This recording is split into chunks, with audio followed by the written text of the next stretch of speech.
بسم اللہ الرحمن الرحیم۔ شروع کرتا ہوں اللہ کے پاک نام سے جو بڑا مہربان اور نہایت رحم کرنے والا ہے۔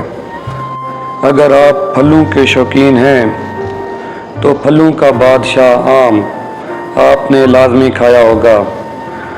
اگر آپ مٹھائی کھانے کے شدائی ہیں تو حافظ کا سون حلوہ آپ نے لازمی ٹرائی کیا ہوگا۔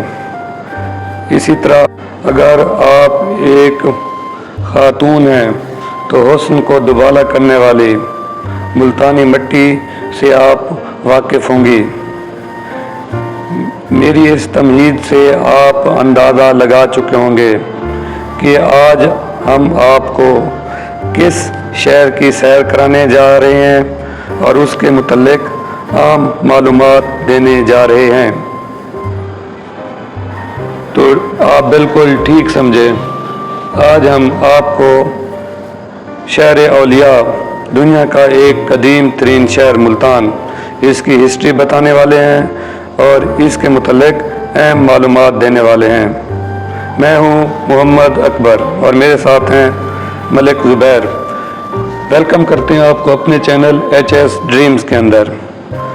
تو دوستو، ویڈیو شروع کرنے سے پہلے میں نئے دوستوں سے جو میرے چینل پہ نئے ہیں ان سے التماس کرتا ہوں کہ ہمارے چینل کو سبسکرائب کریں اور گھنٹی کے بٹن کو لازمی پریس کر دیں تاکہ ہماری نئی آنے والی ویڈیو کا نوٹیفیکیشن آپ کو بر وقت مل سکے اور آپ اس طرح کی مستند معلومات سے مستفید ہو سکیں اور پیارے پاکستان کے پیارے علاقوں کی ہمارے ساتھ مل کر سیر کر سکیں۔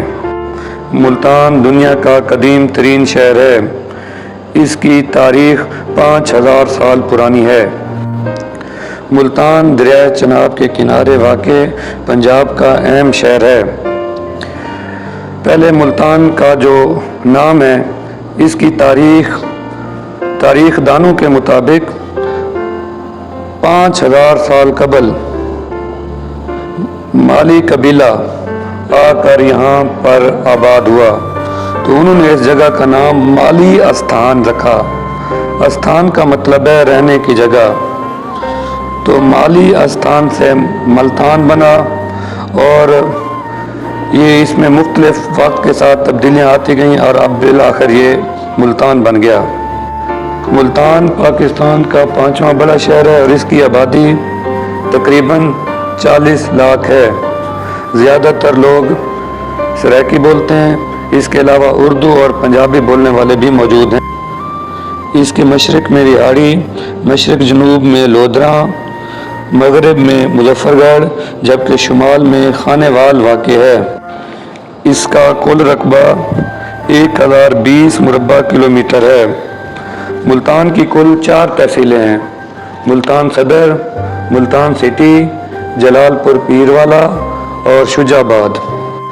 پہلے ویہاڑی، خانے وال اور لودھراں یہ تینوں ملتان کی تحصیلیں تھیں۔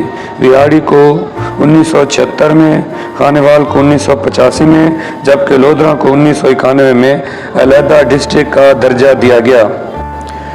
سونے کی چڑیا سمجھے جانے والے ملتان پر کئی جنگجوؤں نے حملہ کیا اور اس کو اپنی سلطنت کے زیر اثر کیا۔ 325 قبل از مسیح میں سکندر اعظم نے ملتان پر حملہ کیا۔ ملتان کے علاقے خونی برج میں شدید لڑائی ہوئی اور سکندر اعظم اسی لڑائی میں زخمی ہوا اور بالآخر اسی زخم کی وجہ سے اس کی موت ہوئی۔ پھر 712 میں محمد بن قاسم نے ملتان کو فتح کیا۔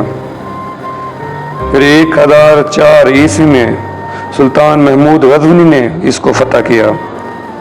اسی طرح 1818 میں رنجیت سنگھ نے نواب مظفر خان سے لڑائی کی اور اس میں نواب مظفر خان کو شکست ہوئی اور اس نے ملتان پہ اپنا فتح کا پرچم لہرایا۔ پہلے یہ شہر ایک فصیل کے اندر تھا اور اس کے مختلف دروازے تھے جو اب بھی موجود ہیں۔ ان دروازوں میں پاک گیٹ، حرم گیٹ، بوہر گیٹ، دلی گیٹ، دولت گیٹ اور لوہاری گیٹ اب بھی موجود ہیں اور اپنی شان و شوکت کی کہانی سنا رہے ہیں۔ اب ہم آپ کو ملتان کے ایسے 15 خوبصورت مقامات بتائیں گے جن کو اگر آپ ملتان ہیں تو ان کی سیر کریں، یہ آپ کو اپنی تاریخ اور حسن کا پتہ دیں گے۔ تو پہلے نمبر پہ ہے قلعہ کونا قاسم باغ، دوسرے نمبر پہ دربار بہاؤالدین زکریا ملتانی رحمۃ اللہ علیہ، تیسرے نمبر پہ دربار شاہ رکن عالم رحمۃ اللہ علیہ، چوتھے نمبر پہ دربار شاہ شمس تبریز رحمۃ اللہ علیہ، پانچویں نمبر پہ ملتان کا مشہور گھنٹہ گھر، چھٹے نمبر پہ ملتان کے قریب دریائے چناب،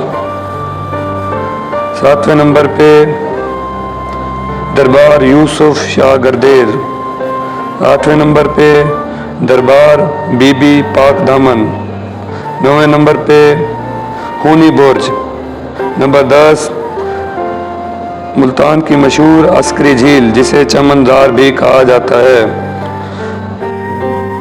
11ویں نمبر پہ DHA ملتان میں موجود چڑیا گھر، 12ویں نمبر پہ قدیمی عیدگاہ ملتان، 13ویں نمبر پہ جناح پارک ملتان، 14ویں نمبر پہ شاہ شمس پارک ملتان، 15ویں نمبر پہ ملتان کرکٹ اسٹیڈیم۔ تو دوستو امید کرتے ہیں ہماری آج کی ویڈیو آپ کو پسند آئی ہوگی۔ اگر ہماری ویڈیو پسند آئی ہے تو ہمارے چینل HS ڈریمز کو لازمی سبسکرائب کر لیں اور ساتھ گھنٹی کے بٹن کو دبا دیں تاکہ ہماری آنے والی نئی ویڈیو آپ کو بر وقت مل سکے۔ اللہ آپ سب کا حامی و ناصر ہو۔ اللہ حافظ۔